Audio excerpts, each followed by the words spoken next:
Hello guys, and welcome to this new Python tutorial. Today we are going to talk about loops in Python. Loops are very useful in programming since they allow us to save time, to save line of codes, which means that you are going to write one single statement which repeats itself and do all the job for you. For example, if you want to print a statement like 10 times or 20 times, you could write print statement 10 times, or you could use a for loop or a while loop. So in Python, we have only two types of loops. We have the for loop and the while loop. For loop is used when we know the number of iterations.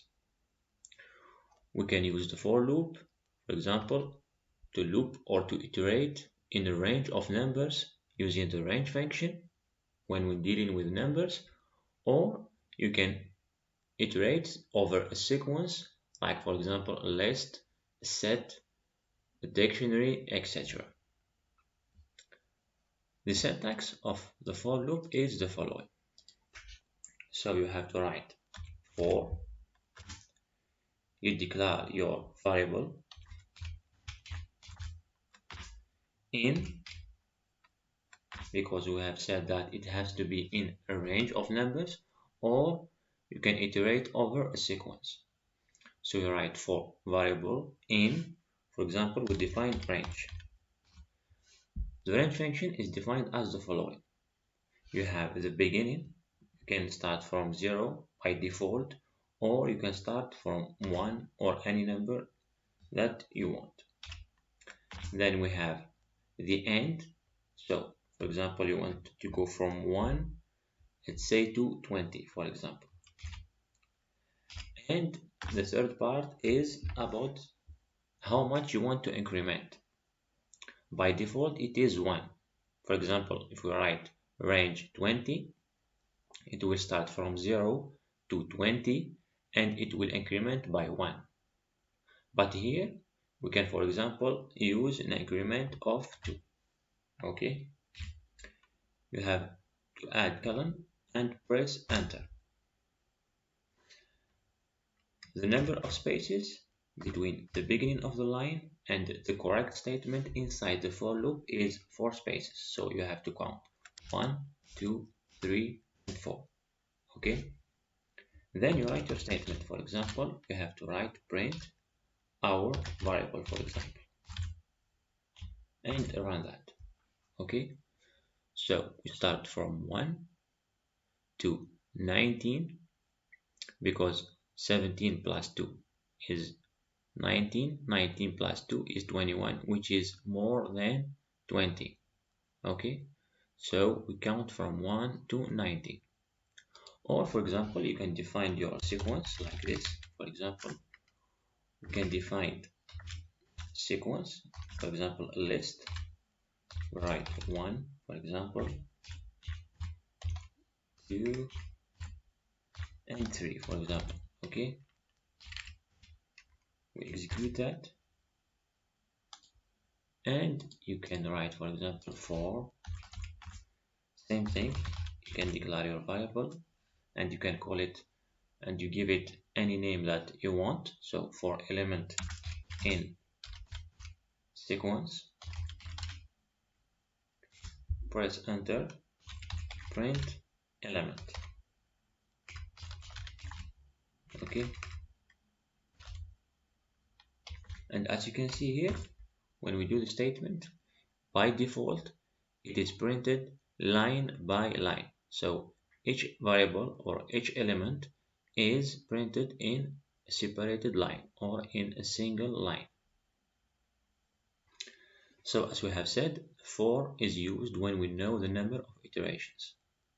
The while loop is used when we don't know the number of iterations, or more precisely, when we have satisfied condition. Okay, so for example, you can define variable I equals to 1. Okay, and while, for example, while I is less than 10, okay, you print I. If we don't, if we just let it like this, it will print forever because I, which is equals to 1, is always less than 10. So we have to add an incrementer in here. So I plus equals to 1. Right. So it starts from 1, 2, 3, 4 until it reaches 9. So 9 plus 1, it is 10. So the condition is not true anymore, not satisfied, which means that we get out of the while loop. We have also the break statement, which is used to get out of the loop. For example, here we have while I less than 10, so we have to wait until I equals to 10 to get out of the loop. So for the break statement, we use it as the following. So we write, for example, for I or j in range, let's say 10, okay,